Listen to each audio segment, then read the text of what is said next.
Lectura de los Hechos de los Apóstoles.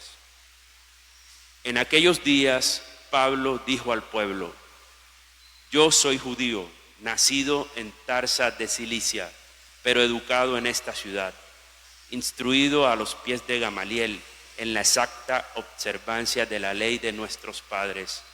Estaba lleno de celo por Dios, como lo estáis todos vosotros el día de hoy. Yo perseguí a muerte esta doctrina, encadenado y arrojando a la cárcel a hombres y mujeres, como puede atestiguármelo el sumo sacerdote y todo el consejo de ancianos. De ellos recibí también cartas para los hermanos de Damasco, y me puse en camino con intención de traer también encadenados a Jerusalén a todos los que allí había, para que fueran castigados. Pero yendo de camino, estando ya cerca de Damasco, hacia el mediodía, me envolvió de repente una gran luz venida del cielo. Caí al suelo y oí una voz que me decía: Saulo, Saulo, ¿por qué me persigues? Yo respondí: ¿quién eres, Señor? Y él a mí: yo soy Jesús Nazareno, a quien tú persigues. Los que estaban conmigo vieron la luz, pero no oyeron la voz del que me hablaba. Yo dije: ¿qué he de hacer, Señor? Y el Señor me respondió: levántate y vete a Damasco. Allí se te dirá todo lo que está establecido que hagas. Como yo no veía a causa del resplandor de aquella luz, conducido de la mano por mis compañeros, entré a Damasco. Un tal Ananías, hombre piadoso según la ley, bien acreditado por todos los judíos que habitaban allí, vino a verme y presentándome ante mí me dijo: Saulo, hermano, recobra la vista. Y en aquel momento lo pude ver. Él me dijo: el Dios de nuestros padres te ha destinado para que conozcas su voluntad, veas al justo y escuches la voz de sus labios, pues le has de ser testigo ante todos los hombres de lo que has visto y oído. Y ahora, ¿qué esperas? Levántate, recibe el bautismo y lava tus pecados invocando su nombre. Palabra de Dios.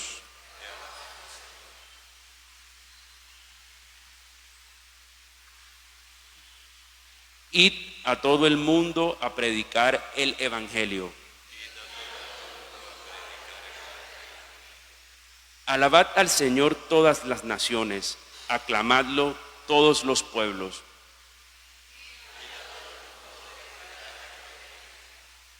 Firme es su misericordia con nosotros, su fidelidad dura por siempre.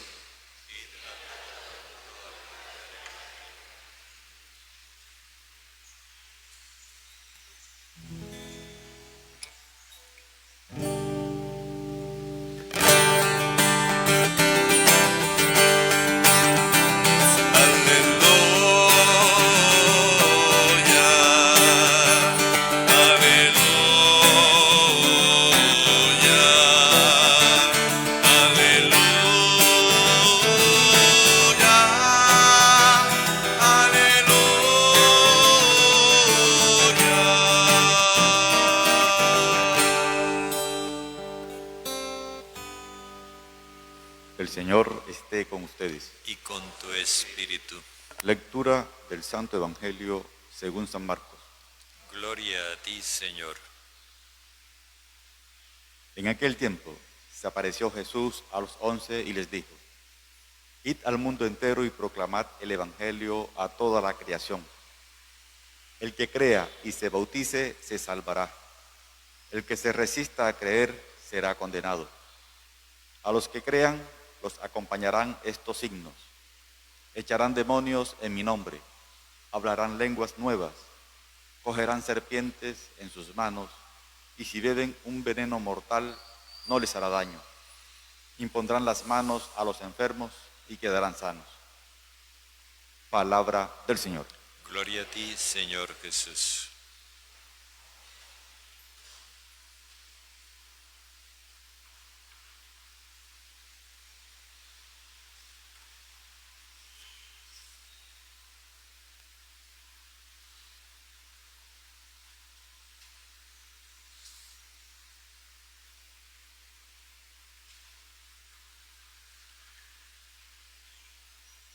Hoy estamos celebrando un hecho que es puntual y necesitamos comprenderlo bien: la conversión de Pablo.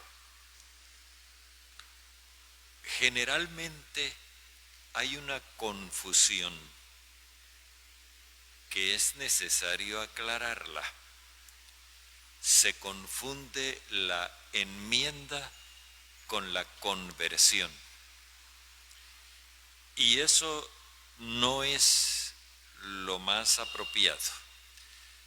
Esa confusión nos genera a veces una desviación que nosotros no alcanzamos a ver.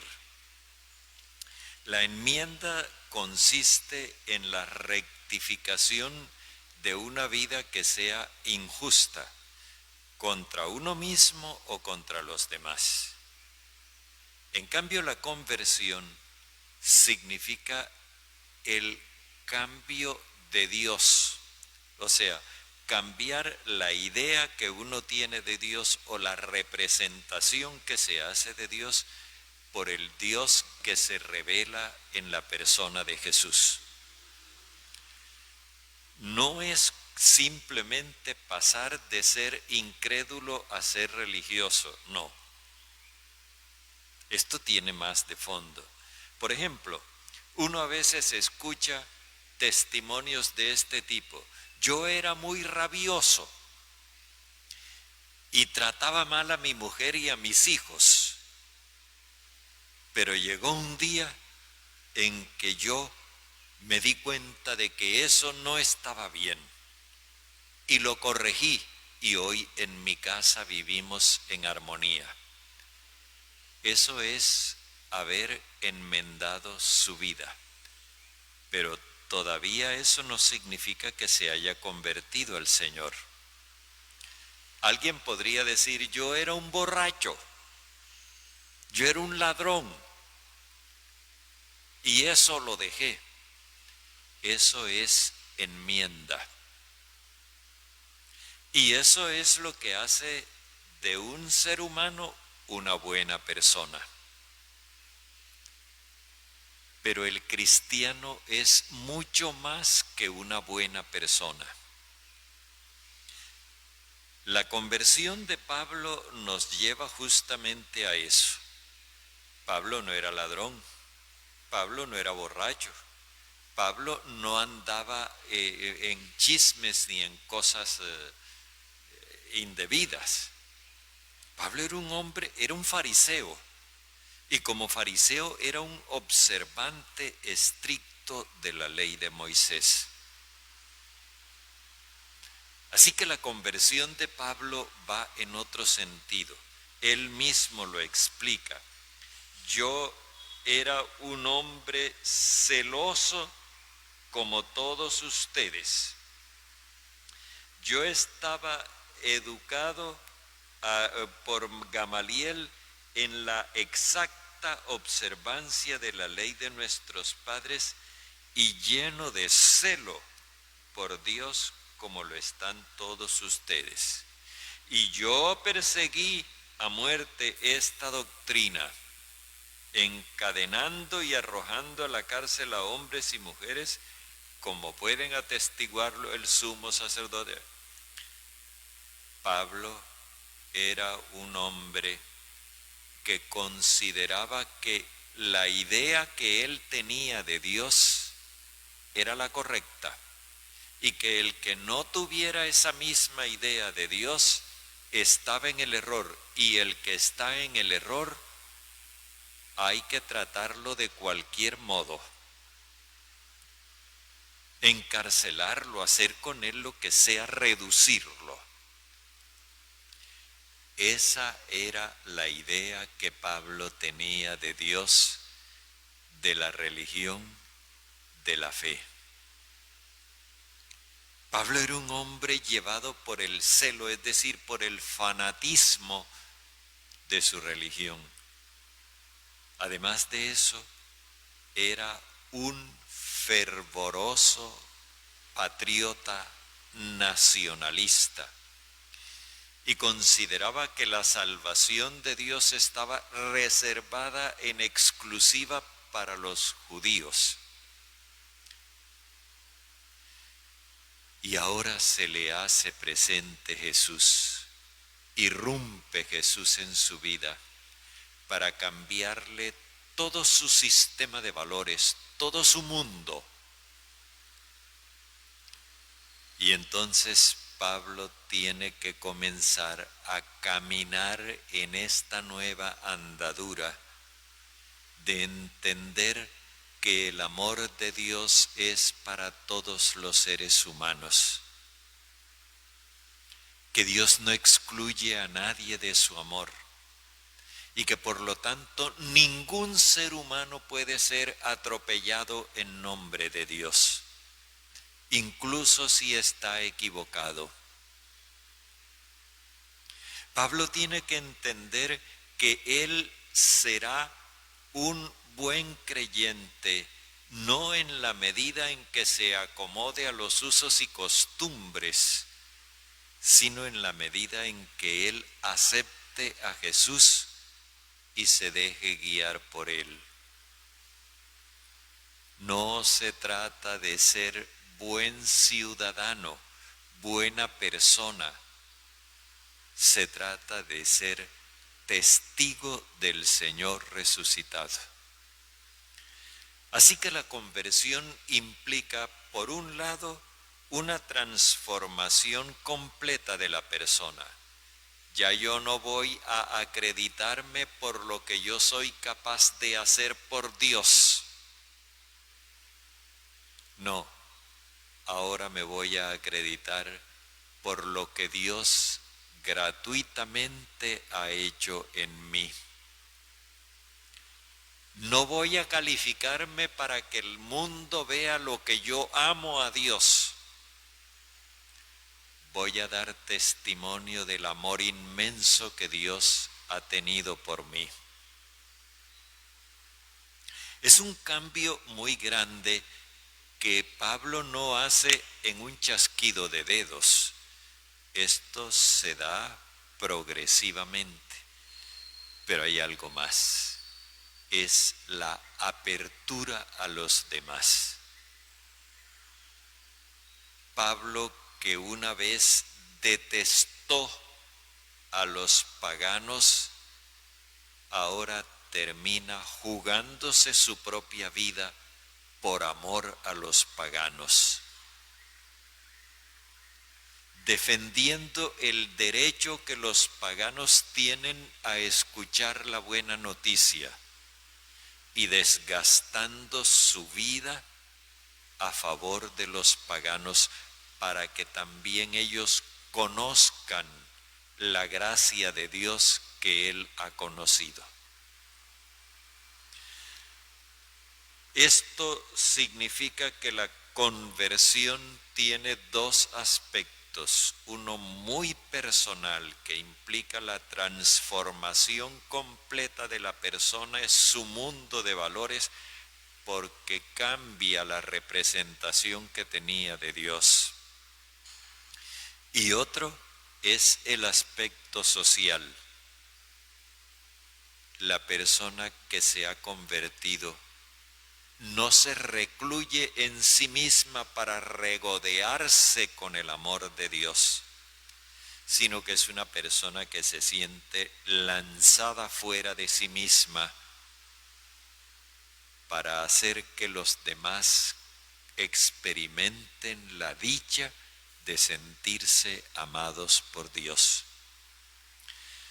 El evangelio que acabamos de escuchar, breve pero contundente, nos muestra el itinerario, digámoslo así, de esa manifestación de la conversión en el aspecto individual y en el aspecto social.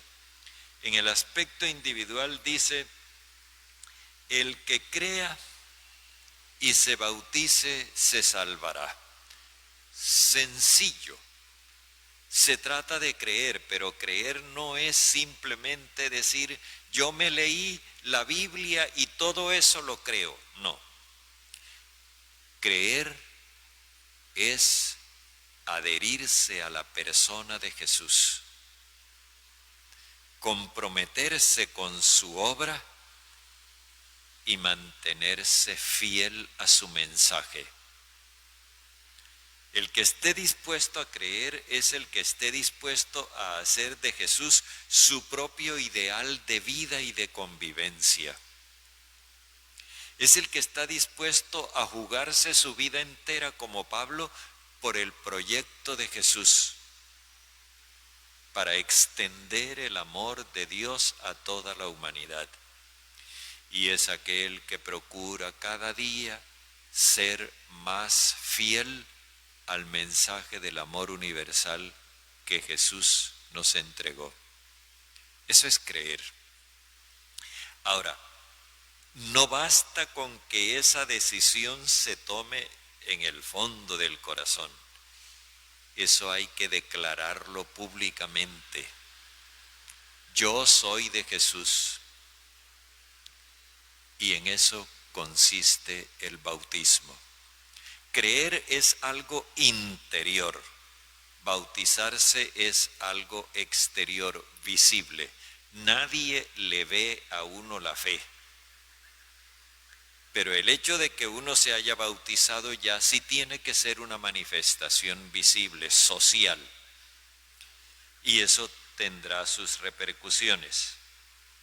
Y entonces consiste que el creyente, a los que crean, esto es para todos los creyentes, para todos los hombres y mujeres de fe, a los que crean los acompañarán estos signos. Y entonces nos da unas señales. Recordemos el sentido de la palabra señal. Señal es la actividad de Dios que liberó a su pueblo cuando lo sacó de Egipto. Señal es una manifestación de la acción liberadora de Dios. Primera señal, expulsar demonios en su nombre. Insisto, no interpretemos a Jesús de acuerdo con las películas de Hollywood. Interpretemos a Jesús de acuerdo con sus evangelistas. Recordemos lo que son demonios. Los ídolos, o sea, las falsas representaciones de Dios, a los cuales se les ofrecían sacrificios humanos. Expulsar demonios significa entonces erradicar del corazón humano esa falsa idea de Dios, de que a Dios se le rinde culto atropellando seres humanos. Que en nombre de Dios nosotros podemos despreciar a algunos seres humanos. No se trata de poner a una persona a hacer convulsiones y pataletas y espumarajos por la boca y gritar sal demonio. No es eso, no es eso. Hablarán lenguas nuevas, segunda señal. Hablar lenguas nuevas significa llevar el mensaje de Dios a otros pueblos que hablan otros idiomas. Es decir, abrirse a otras mentalidades, a otras personas. Hablar lenguas nuevas significa estar dispuesto a llevar el mensaje del Señor a otros ambientes distintos del propio. Como por ejemplo cuando nosotros nos atrevemos a llevarles la buena noticia a los jóvenes de hoy. Como cuando nos atrevemos a llevar la buena noticia en los ambientes más excluidos de nuestra sociedad, en las periferias de la sociedad.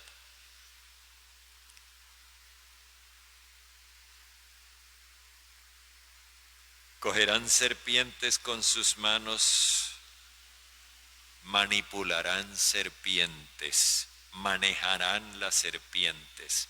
Nosotros nos imaginamos a esos personajes de circo que cogen culebras y... No. Recordemos lo que son las serpientes. Desde el libro del Génesis,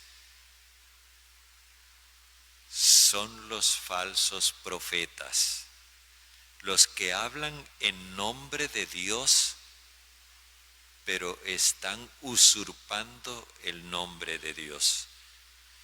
Quiere decir Jesús que tendremos la habilidad para manejar a los falsos profetas sin dejarnos influenciar por ellos. Como Eva, que se dejó influenciar y comió del fruto prohibido, y lo que hizo fue atraer la muerte sobre sí misma y sobre la humanidad. Manejar serpientes es lo que hizo Jesús cuando en las tentaciones rechazó las propuestas del diablo. Y si beben un veneno mortal, no les hará daño. Nosotros vivimos en sociedad y las sociedades todas tienen su cultura. Las culturas todas tienen sus valores.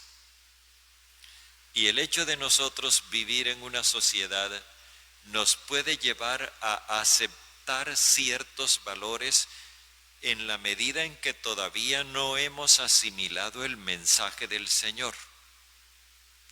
Por ejemplo, perdónenme si de pronto esto suena duro, en una cultura como la nuestra, las corralejas o las galleras son cosa admitida culturalmente. Y sobre todo son culturalmente admitidas porque la evangelización de nuestro pueblo ha sido tan superficial como un barniz. Pero en el momento en que el mensaje de Jesús va penetrando en el corazón, entonces se despiertan en nosotros sentimientos de compasión y ya vamos cambiando los valores y nos parece que no solamente el atropello a las personas, sino el maltrato a los animales es algo que no compagina con nuestra condición de cristianos. Entonces, ese veneno mortal que habíamos asimilado por cultura, lo quitamos de nuestra vida gracias a nuestra fidelidad al mensaje del Señor, porque nosotros permanentemente estamos meditando su mensaje y derivando consecuencias que antes no habíamos visto. Y por último, impondrán las manos a los postrados y se pondrán bien. Nos imaginamos otra vez un rito, poner las manos así en la cabeza de otra persona y que ya porque le pusimos las manos se va a poner buena. No, yo recuerdo una vez haber escuchado a un pastor evangélico que decía: si usted le pone las manos en la cabeza a una persona, ¿qué es lo que usted le transmite? Los microbios que tenga en la mano.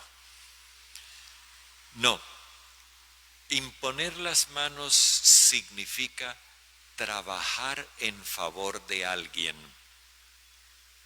Y los postrados no es cualquier categoría en el Evangelio. Los postrados los encontramos en el capítulo 6 del Evangelio de Marcos. Los postrados son los últimos de la sociedad, los más excluidos, que están tan excluidos que ni siquiera tienen la capacidad para hacerse escuchar y para hacerse valer.